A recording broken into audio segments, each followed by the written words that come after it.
Hi friends, అందరూ ఎలా ఉన్నారు? బాగున్నారండి. చూడండి, మనకి చికెన్ శాండ్విచ్ కావాలంటే ఎలా ప్రిపేర్ చేసుకోవాలో నేను మీకు చెప్పబోతున్నానండి. చూడండి, మనం ఆల్రెడీ చికెను ఇలా ఉడకబెట్టి ఇలాగా చేసుకొని పెట్టుకున్నామండి ప్లేట్లో. పక్కన ఇంకో ప్లేట్లోని క్యాప్సికమ్, ఆనియన్ పెట్టుకున్నామండి. ఇప్పుడు స్టవ్ వెలిగించి బాణీ పెట్టుకొని దాంట్లో మనం బటర్ వేసుకుందాం. చూడండి, బటర్ వేసుకున్నాను. ఇప్పుడు దీంట్లో కొంచెం నూనె కూడా యాడ్ చేసుకుందామండి. చూడండి, వెల్లుల్లిపాయలు వేసుకున్నాను. కొంచెం బాగా కలుపుకుందాం కాసేపు. ఇప్పుడు ఆనియన్స్ వేసుకుంటున్నానండి.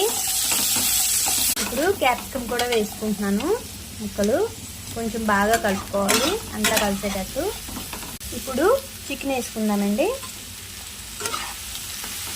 చికెన్ వేసుకొని కాసేపు కలుపుదాం, అంతా కలిసేటట్టు. ఇప్పుడు తగినంత ఉప్పు వేసుకుందామండి. ఇప్పుడు తగినంత పెప్పర్ వేసుకుందామండి. ఇప్పుడు తగినంత చిల్లీ ఫ్లేక్స్ వేసుకుందామండి. ఇప్పుడు కొంచెం బేసిల్ వేసుకుంటున్నామండి. ఒకసారి బాగా కలుపుకుందాం, అంతా కలిసేటట్టు. అండి, ఇప్పుడు ఈ మైనస్ మనం ఇందులో వేసుకుందాం.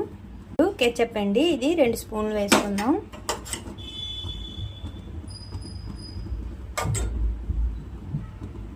తర్వాత అంతా కలిసేటట్టు ఇప్పుడు కలుపుకుందామండి. మొత్తం ఆ క్రీమీ అంతా చికెన్కి అంటిపోవాలి, బాగా అంతా కలుపుకోవాలండి. తర్వాత ఇప్పుడు లాస్ట్న కీరా ముక్కలండి వేసుకోవాలి. ఒకసారి అంతా కలిసేటట్టు కలుపుకోవాలండి.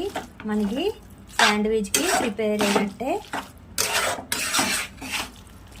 ఇప్పుడు యమ్మీ శాండ్విచ్ రెడీ ఫ్రెండ్స్.